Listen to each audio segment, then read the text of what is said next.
ಇನ್ನು ರಾಯಚೂರಿನಲ್ಲಿ ಶರಣಪ್ರಕಾಶ್ ಪಾಟೀಲ್ ನೇತೃತ್ವದಲ್ಲಿ ಕೆಡಿಪಿ ಸಭೆ ಇವತ್ತು ನಡೆಯಿತು. ಒಂದು ಕಡೆ ಶಾಸಕರುಗಳು ಸಚಿವರುಗಳ ನಡುವೆ ಕೆಡಿಪಿ ಸಭೆಯಲ್ಲಿ ಕಿತ್ತಾಟ ನಡೀತಾ ಇತ್ತು.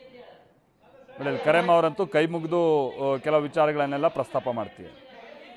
ಇನ್ನೊಂದು ಕಡೆ ಅಧಿಕಾರಿಗಳು ಈ ಟೈಮ್ನಲ್ಲಿ ರಮ್ಮಿ ಆಡ್ತಾ ಕೂತಿದ್ರು. ಕೆಡಿಪಿ ಸಭೆಯಲ್ಲೇ ರಮ್ಮಿ ಆಡ್ತಾರೆ ಅಂತ ಅಂದ್ರೆ ಇವ್ರ ಕೊಠಡಿಲಿ ಕೂತಾಗ ಇನ್ನೇನು ಆಟ ಆಡ್ಕೊಂಡಿರ್ಬೋದು ಇವರು.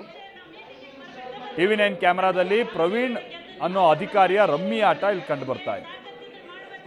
ಸಚಿವರು ಶಾಸಕರ ಸಲಹೆ ಸೂಚನೆಗೆ ಅಧಿಕಾರಿಗಳು ಡೋಂಟ್ ಕೇರ್ ಅನ್ನೋ ರೀತಿಯಾಗಿ ವರ್ತನೆಯಲ್ಲಿದ್ರು. ಇದು ನಮ್ಮ ರಾಜ್ಯದ ಅಧಿಕಾರಿಗಳ ವರ್ತನೆ. ಒಂದು ಕಡೆ ದುಡ್ಡು ತಿಂದು ಸೊಕ್ಕಿ ಕೂತಿರುವಂಥ ಅಧಿಕಾರಿಗಳಿಗೆ ಬೆವರಿಳಿಸ್ತಾ ಇರುವಂಥ ಸಚಿವರನ್ನು ನೋಡಿದ್ವಿ.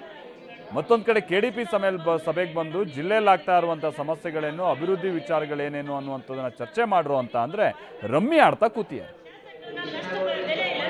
ದಯಮಾಡಿ ಸಭೆ ಯಾರು ತಪ್ಪಿಟ್ಕೋಬಾರ್ದು. ನೀವು ನನ್ನ ಹೊರಗೆ ಹಾಕಿದ್ರೆ ಚಿಂತಿಲ್ಲ, ಟೋಲಿನ ವಿಷಯ ತೀರ್ಮಾನ ಆಗುವವರೆಗೂ ನಾನು ಇಲ್ಲಿಂದ ಎದ್ದು ಹೇಳೋದು